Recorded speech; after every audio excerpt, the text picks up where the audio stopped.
bienvenue sur votre chaîne d'éducation et d'apprentissage Réussir en français. Aujourd'hui, dans cette petite capsule de vidéo, je vais vous donner quelques conseils pour bien rédiger votre production écrite à l'examen.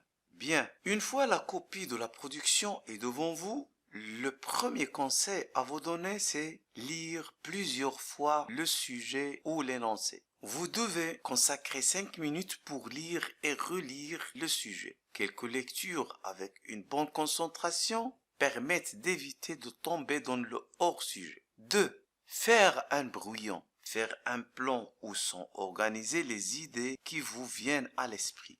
3. La rédaction de l'introduction. Rédigez soigneusement sur le brouillon une introduction.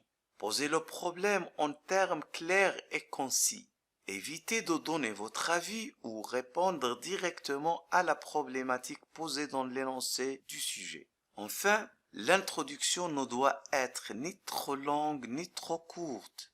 4. Le développement. Cette phase est considérée comme la plus importante, car c'est ici que tous vos talents doivent apparaître. La pertinence de l'argumentation, la capacité de convaincre, l'organisation des idées et leurs enchaînements, la maîtrise de la langue, le souci de bien présenter son texte.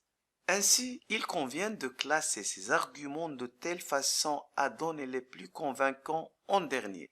Évitez les phrases trop longues. L'idéal serait d'exprimer une idée en une seule phrase et un ensemble d'idées cohérentes en un paragraphe. Chaque nouveau paragraphe doit être précédé d'un alinéa. C'est un petit espace entre la marge et le premier mot du paragraphe. Une ligne doit séparer les paragraphes. Lorsqu'on passe d'un paragraphe à l'autre, on doit laisser une ligne vide. Les paragraphes sont liés par des connecteurs logiques, des mots de liaison.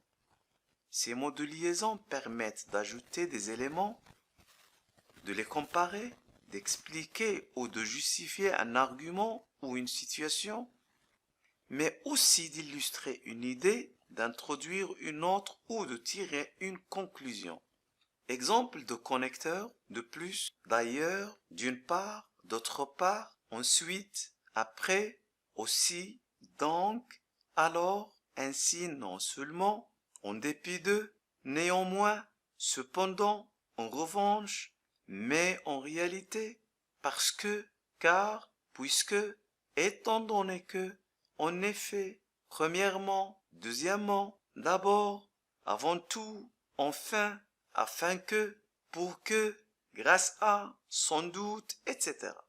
Le respect des règles de grammaire, de conjugaison et d'orthographe. Un texte contenant des fautes grammaticales ou orthographiques perd sa valeur. Veillez donc à réviser votre texte afin d'éviter de telles fautes. Le style et le vocabulaire. Employez un style soutenu. Choisir son vocabulaire en utilisant des synonymes pour éviter la répétition. Votre correcteur en déduira que vous possédez un vocabulaire recherché, riche et bien diversifié. La conclusion.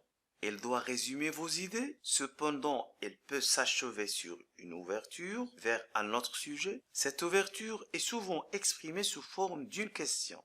Finissons par cette remarque. Une fois le travail achevé, le relire attentivement en faisant comme si vous lisiez le texte de quelqu'un d'autre. Vous trouverez toujours des erreurs à corriger ou des idées à ajouter ou à améliorer. Merci de votre attention et à très bientôt.